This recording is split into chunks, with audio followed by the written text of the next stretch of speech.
Welcome back to the DFS. I am your host, the DFS Jerusalem, and you can follow me, of course, on Twitter at DFS Jerusalem. Today, we are going to be breaking down today's. We've got like 14 games, 13 games today. We're going to be breaking that down. Also, taking a look back at what happened last night. Also, we're going to take a little cruise through the shop to see what some of the homies did tonight. Let's go ahead and take a look at that first. All right, so the homie Dexter Pope. Now this is the guy that helps us out with a lot of the golf stuff, man. Nice, well-needed cash for him. Had a really good one. If he'd have went to the 444, he would have won 100K. But that's all right. We're gonna keep rolling. There it is. The homie Jerome Spencer, man. How about this cat, man? Very solid dude. Always contributes in the shop. He finished in first place in the tournament today on FanDuel. Won a stack for that one. That was awesome. And also finished second. Says he finished second in a single inch for another 500. So really nice lick for him, man. That was solid, bro. The homie Christian Barber, man, looks like he's having a decent night, winning himself some money. So, yo, we had a nice one, man. We had a good one, bro.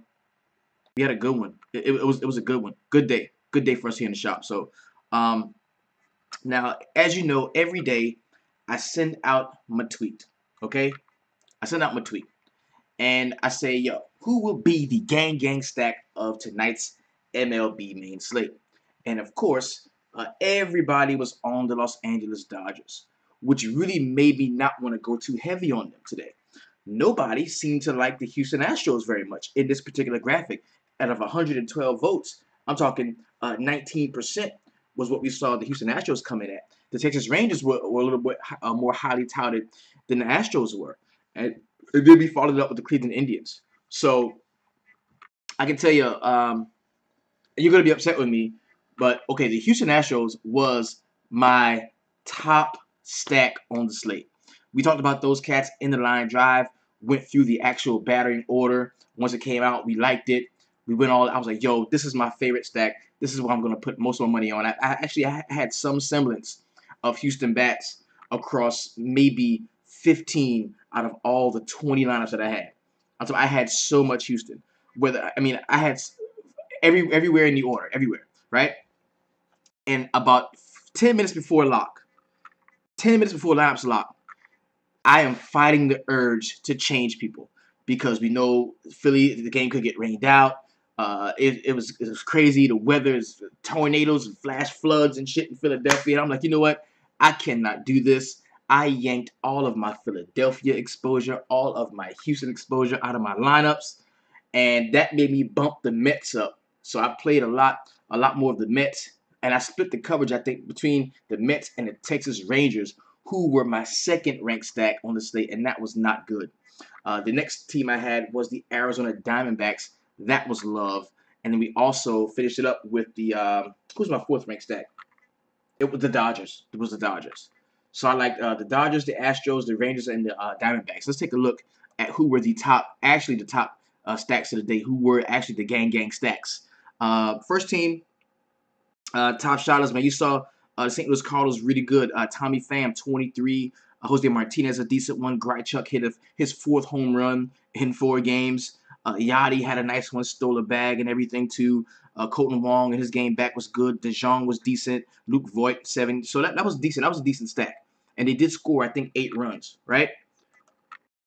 Then you had the Pittsburgh Pirates, who were not on my radar, but I did have a stack with them in it because they were a team that I did like. We talked about them in the line drive, so I did have some exposure to the Pittsburgh Pirates. Actually, this was my best lineup. Was the one that I had the Pirates in. Jordy Mercer at 26 hit a big one. McCutcheon hit a jack. He had Sterling Marte, good game. Josh Bell, I think 4 hits in this game for him. So we saw a really solid one from them. And then one of my favorite stacks, the Arizona Diamondbacks, bro. A.J. Pollock went off 32.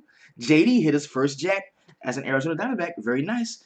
Goldie didn't get off the way he wanted to, and they kept walking Jake Lamb. That was whack. They just continued. They just walked the shit out of Jake Lamb. Like, they walked him all day. It was bad. He had like 3 or 4 walks. It was bad. He only had 8 points. And Descalzo decent. Peralta, of course, 12. So that was nice. This was nice. But the Houston Astros, bro, the team that I felt were going to be the best stack on the slate, and I'd have had them at such low ownership because people love the Dodgers, like we talked about in the line drive, and also once the weather concern came out, people were like me and they jumped off of them. And I never liked Peacock. I said go against Peacock all day. I never liked Peacock.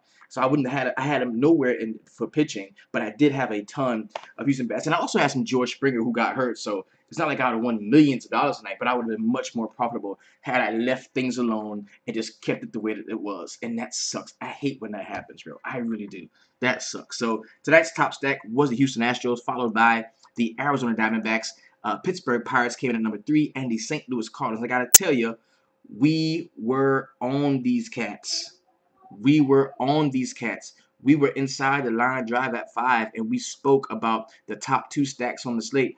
We talked about them, and that's why it's so important for you to join us inside the line drive at 5. Now you can't just get in there. You know what I'm saying? You got to show us a commitment by going over to the website and www.dfssweatshop.com. Once you do your thing there, then I will invite you into the very best group online. Also, you can get with us, okay? So that's where we were, bro.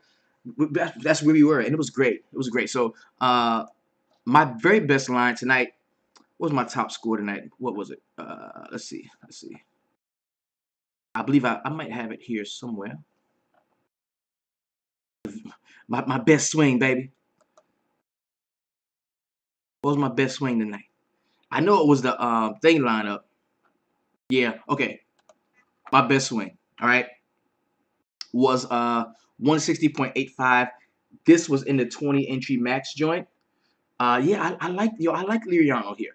So I had Greinke, Liriano, Lucroy, who didn't do shit until the very end of the game. And in my Pittsburgh stack, Josh Bell, Harrison, Beltre was decent. Jordy Mercer was lights out. Carlos Gomez, who everybody was on because he was so cheap and leading off. Sterling Marte and McCutcheon. That was my very best line. Finished 273rd in the 4-seamer 20 entry max. I put in 61, got out 64, made $3. I got something to play with for the next day, right? So let's go ahead, man, and jump into today's slate. And I'm gonna be working, of course, from RotoQL, man. Very solid spot to get your information from. I'm not even gonna go over that early game because it's 15 games on the slate, but 14 is gonna be on the actual main slate. And I'm gonna default this to the season average projections because RotoQL, a really great site. I don't want to give out their shit for free. So let's go ahead, man. Let's go ahead and chop it up. Now, I'm going to be pulling up, I think, DraftKings as a reference, just so that we can have, you know, the correct pitching. I want to see that there. Let's go look at it. Okay, James Talion, highest salary pitcher on the slate, 10.9. Ooh, 10.9 for him. Sonny Gray, 10.7. Bumgarner, 9.7. That's good. He's coming down some. Mike Fulmer, 9.5. Clevenger, 9.4. John Gray, 9. Charlie Morton, Jake Ferrier, Felix Hernandez, Cole Hamel, Danny Duffy, Drew Pomerantz, Seth Lugo, Kenta Maeda, Lance Lynn, Julio Chavez. I don't love pitching. I can already see that. I can already see that right now. I don't love pitching. But we got to find a way, baby. We got to find a way. First things first, we're going to be talking about the Cincinnati Reds and my New York Yankees. Finally, I get my Yankees back at the crib. I get my Yankees back in the Bronx. I'm sorry, a train is coming through. Just ignore that. I live on the wrong side of the tracks, as you already know. So, Jordan Montgomery, man, 5.9. Very cheap price on him. Luis Castillo, 6.9. Let's take a look at what the Cincinnati Reds do away. Let's take a look here. This team, the Reds, that is, 21st in the league in K rate. 20% K rate here. 181 ISO with a 320 WOBA. That's not bad. That's not bad. Jordan Montgomery, man, tough. Really nice. He's a decent pitcher, man. He's been having pretty bad outings the last 2. 2.7, 3.6. As much as I hate to go against my Yanks, we look at what can happen against left-handed pitching, bro. I kind of like this. Could be like a game stack. I don't know. I'm not sure. This could be a game stack. Luis Castillo 6.9. You hate to pick on the Yankees at home, but Castillo, man, at 6.9 has been very good. You're definitely going to get him at low ownerships. 16, 15, 32. And this is against Arizona and Washington. Okay? Really solid games. Went to Arizona and put up 32.6. So this is a place to look. This is a spot to look at. Luis Castillo could be a guy that you may want to play here. I'm gonna check him out. I'm gonna highlight him. We're gonna come back to that, okay? Yo, and isn't that crazy? Liriano only went 5 innings, bro. He could have played more. He could have played more. He was a really nice pick. Next game we got is another one, installment number 2 of the Houston Astros and the Philadelphia Phillies. Nick Pivetta 5.6, Charlie Morton 8.8. You already know I'm not playing a pitcher against the Houston Astros. There's not a need on a 15-game slate to get that cute. Nick Pivetta, decent, but I'm not going to play him. Charlie Morton, 8.8. Don't love Charlie Morton here against the Philadelphia Phillies. But I want to take a look at what the Phillies do at home. 23% K rate, 173 ISO, a 313 WOBA. Not something that I really want to use. It's not very usable. This could be more pitchers duel than game stack because Cincinnati don't score a whole lot. Yeah, that makes sense. I can dig that. I can dig that. Yeah, I can dig that. I can dig that. But for me, Jordan Montgomery, lefty against in this matchup, when you got cats like Cozart against Montgomery, you've got Joey Votto can hit anything already. You know what I mean? So I don't. Yeah, man. I can dig it. It makes sense. Charlie Morton 8.8 in his last few starts, 13, 21, and 17 in his last 3 starts. This dude has pretty decent home splits, home away splits. His best game of the season was against Oakland, 31. That was at the crib. Against Texas, 27. The game that he struggled the most in were a couple of games away. But I could definitely see this dude getting it in, man, against the Philadelphia Phillies. But I just don't know. I know he's going to get run support. So I know Charlie Morton as an option at 8.8 is going to get run support. They're probably going to win this game. He can be in a decent spot. He can be in a decent spot.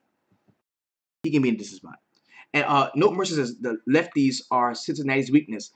And while I agree with the left-handed pitchers being a weakness for them, what I would say, that's when it comes to stacking them. I would say it'll be easier to pick the guys that will hit well when Cincinnati is playing against a left-handed pitcher.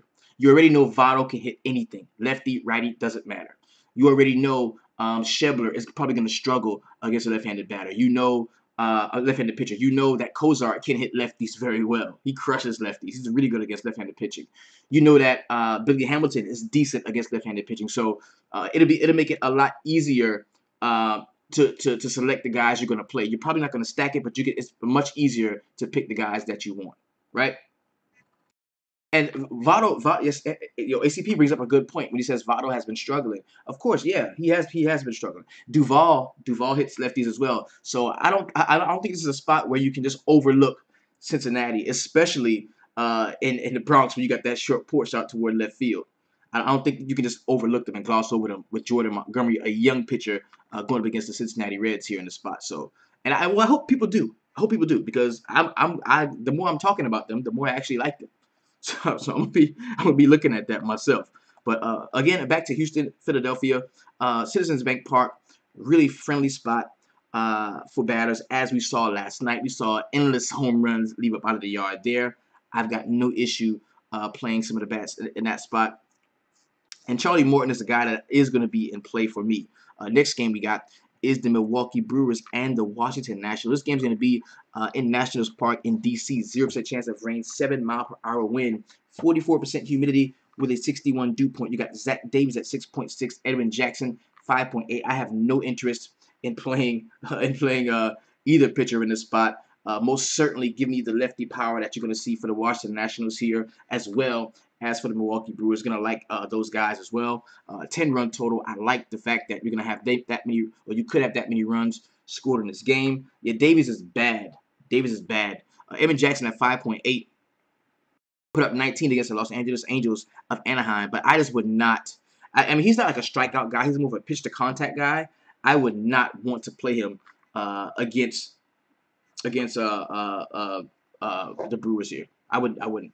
Bryce over under 20%. I think on a 15 game slate, you know, to get to 20%, bro, you've got to have like a stellar matchup. And people have, it depends on how much people talk about him. If the bigger sites talk about him a lot, definitely above 20%. Definitely. It depends on how much people talk him up. You know what I mean? And you know, you look at PvP and see what's happened in the past, and that's definitely going to drive Bryce Harper ownership. But I mean, the price is right on. It's right up there, 5.6K. So that's a heavy investment to make on a guy in this type of matchup, right? All right, so next game we got is the Oakland Athletics and the Toronto Blue Jays. Cesar Valdez at 4.9, Sonny Gray 10.7. Sonny Gray is priced all the way up. The Blue Jays have been hitting a little bit better as of late, especially at the Rogers Center. We're going to take a look at the park factor there, and what we can see is, man, it's a very friendly spot, 8th in the league in park factor, plus 112. That means for every 105 runs produced here in the Rogers Center, that's 100 around the league. That's 5 more. For every 100 home runs hit around the league, you're going to get 120 hit here in the Rogers Center, and that benefits both teams, as a matter of fact. You look at the Oakland A's, man, they have struggled on the road, but on the road against right-handers, I think they're a little bit better. Cesar Valdez at 4.9. Don't really have too much information on him.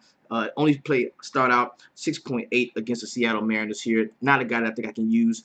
I'm definitely going to want to get a piece of some of the lefty power from the Oakland A's. And Sonny Gray 10.7, just a little bit too much for me here in a matchup. Valdez has impressed me with his pitching. That place is where you can get busy with the bats. Yeah, I believe that. I believe that wholeheartedly, man. And I just can't get with Sonny Gray at 10.7. That's not a play that I like. This game we got is the Los Angeles Angels of Anaheim and the Cleveland Indians. We got Mike Clevenger 9.4, Jesse Chavez 5.4. Let's take a look at Mike Clevenger, man. It's a 9.5 run total. Clevenger's been balling recently. The last 4 starts, 24.5, 22, 25.3, 27.1, and 2 of those games were against the Detroit Tigers. One was against San Francisco, and the other against the Texas Rangers. So keep that in mind.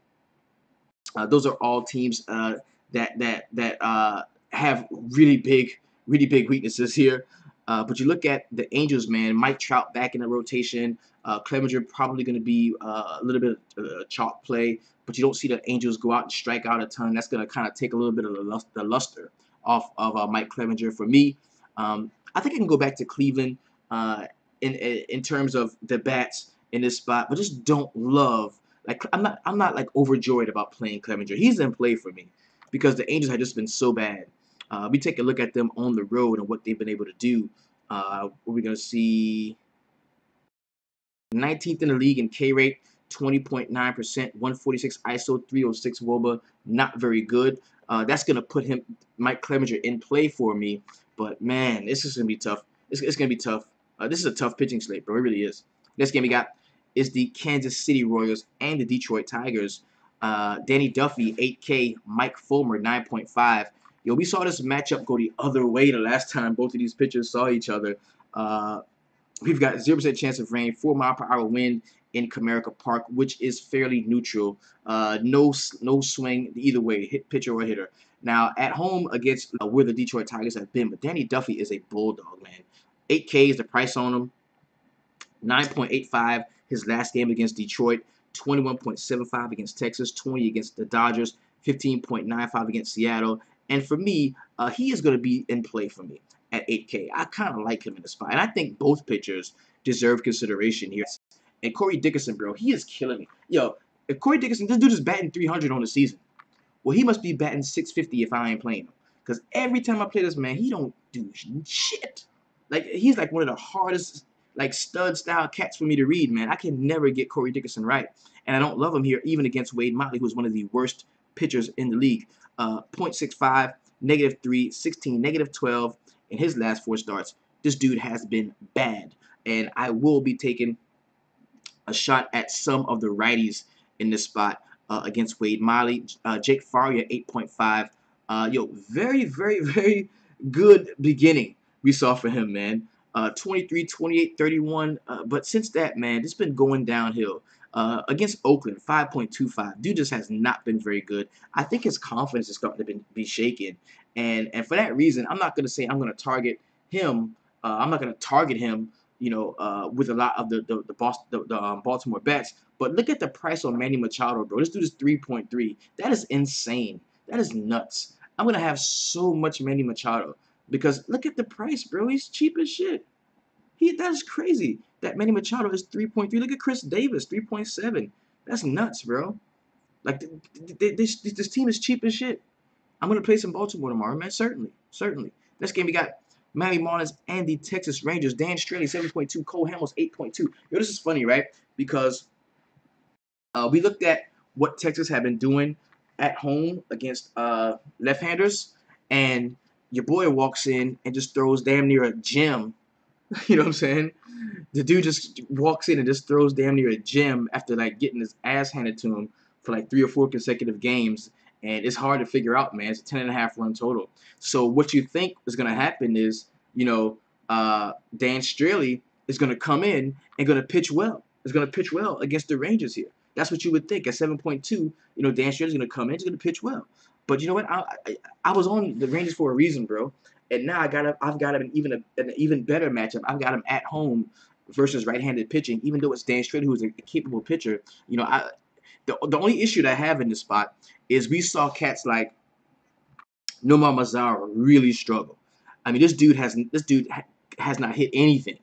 I mean, I'm talking about he's like 0 for the last 24. And if he's going to be moving up further in the order to battle Straley as a left-handed bat, I'm going to take exception to that. You know what I mean? I'm going to take exception to that. Hopefully, we got Gallo is going to be back in there, and hopefully even higher up in the order. You know what I'm saying? So I'm going to take a look at how the actual batting order comes out, and then I can make a better determination. But right now, I think I can go back. I want to go back to some of the Texas bats here in this spot. You look at Cole Hamels at 8.2 against the Miami order. They do struggle against left-handers, but for the most part, you can always depend on Ozuna and Stanton, the guys that we talked about the only guys I said I wanted to play today, earlier from the line drive at 5. I said play Stanton, play Ozuna. Stanton went ham, 2 jacks. Does it happen today? Probably not. But those are both usable guys. 10.5 is going to be the run total here. We got 10 mile per hour wind coming back toward the infield. 101 degrees, 0% chance of rain. Very solid spot to use these cats. Okay, the next game we got is the Colorado Rockies and the St. Louis Cardinals. John Gray, 9K. Lance Lynn, 7.5. Of course, the Rockies, it's not the same away from Coarse. The Rockies are not the same away from Coarse.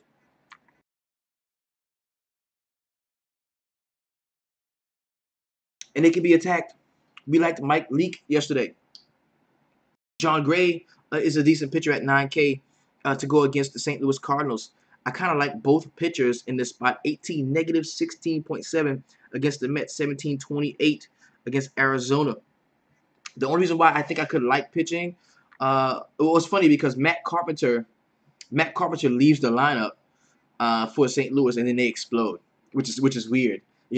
Like that's what took me off of St. Louis was the fact that I wasn't gonna see Matt Carpenter lead off, so I kind of really didn't know where to start my stack. So I was like, you know what, I'm just not gonna focus St. Louis, and that kind of came back to bite me.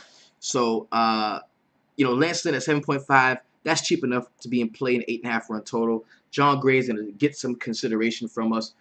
Dexter Pope says 13 for 26, 3 bombs, only 3 Ks and 500 average. That is para against Lance Lynn. That's para against Lance Lynn. 500 batting average. That's nice. That's nice. That's BBP right there for you, baby.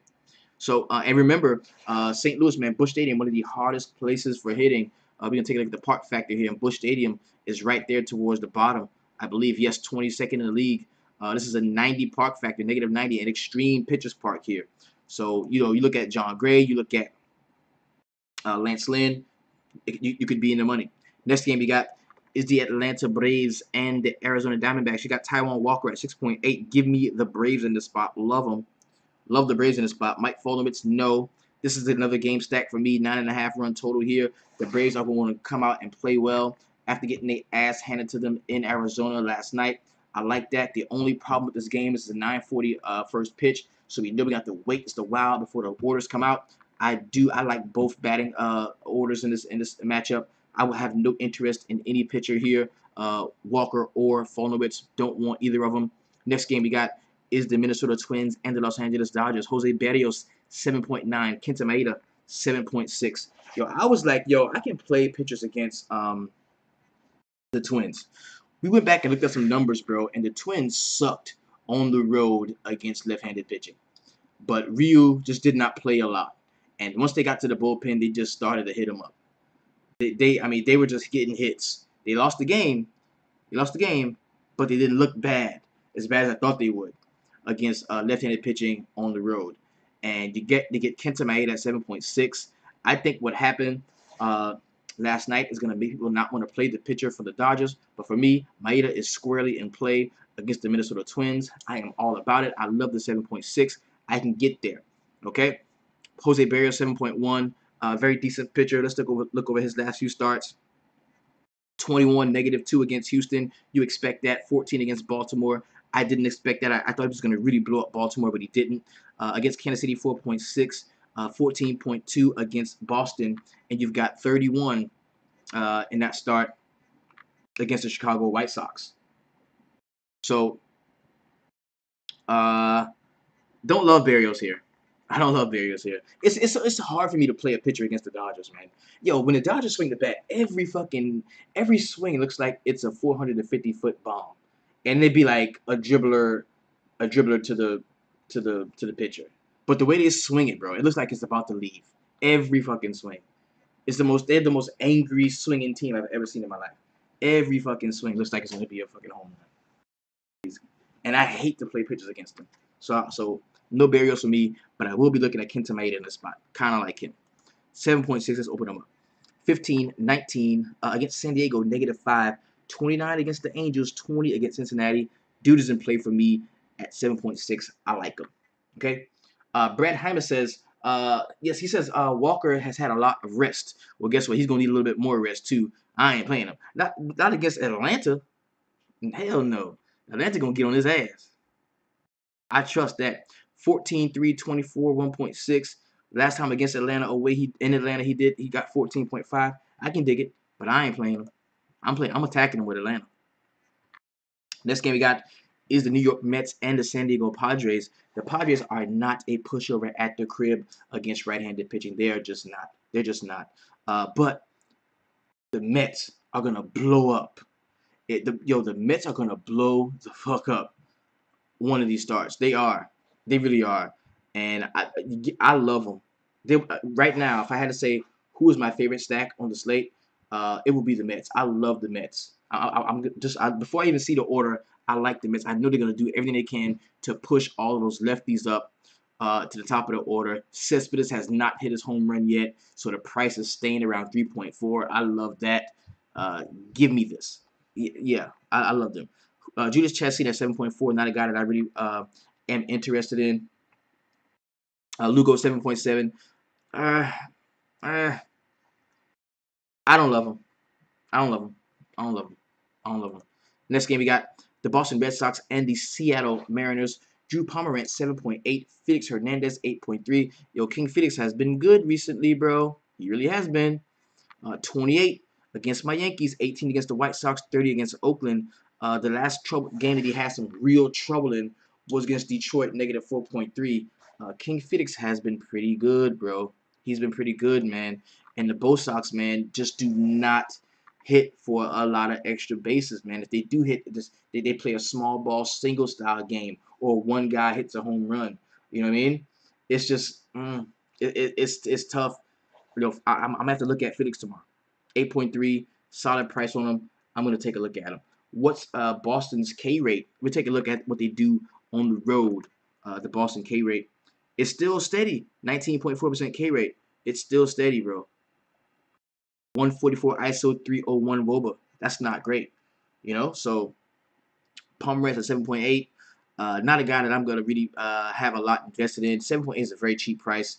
This is a really solid spot for pitchers, actually. I'm going to give Pomerantz some consideration here. Looking at his last start was decent, 20.2 against Toronto. Have they seen Seattle yet so far? No, this is the first time against Seattle here.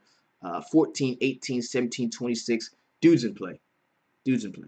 He is in play. Last game on the slate is going to be the Pittsburgh Pirates and the San Francisco Giants. This is a 7-run total. The makeup of the game. Are we ever going to get a decent game from Bumgarner? Can we get 9 Ks from Bumgarner here? Because if I'm paying this much for a pitcher, I want to get a K per 1,000. James Taillon 10.9. Is everybody just going to go there? Is he going to be like the chalk? He's the highest salary pitcher on the slate. The dude does have definite K upside against a team that doesn't strike out a ton, though. 23 against Milwaukee, 8 against St. Louis, 29 against Philadelphia. He has not had a 30-point game this season.